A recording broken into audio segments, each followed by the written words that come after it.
Alors, pour des nombres un petit peu plus compliqués, comme le nombre 42, le nombre 42, il reste encore assez simple parce qu'il n'y a que des chiffres pairs.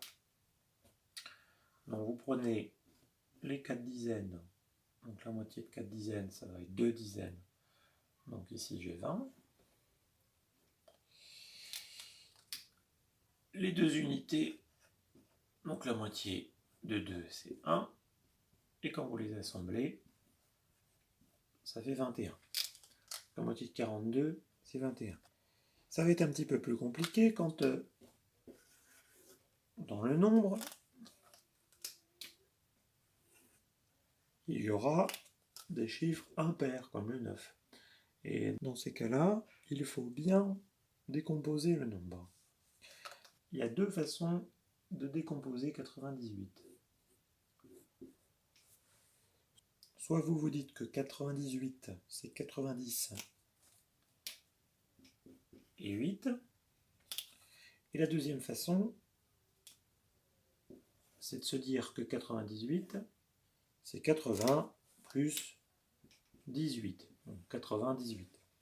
Donc si on s'occupe de celui-là, on va faire la moitié de 90 et la moitié de 8, et ensuite on va les assembler.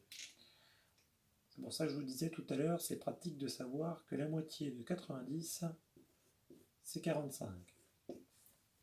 Et la moitié de 8, c'est 4. Et quand je les assemble, 45 plus 4, 49. Ici, on va faire la même chose. On va faire la moitié de 80, 40. La moitié de 18, c'est 9. Et quand on les assemble,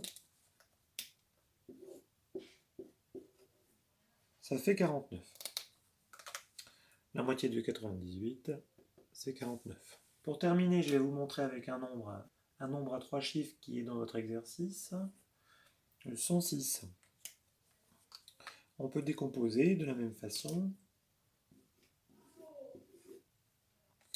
106, 100 plus 6.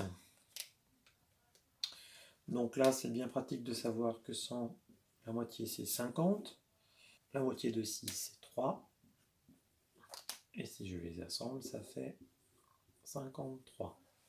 Pour vérifier à la calculatrice ou le téléphone, la moitié, en fait, il faut utiliser la touche diviser par 2.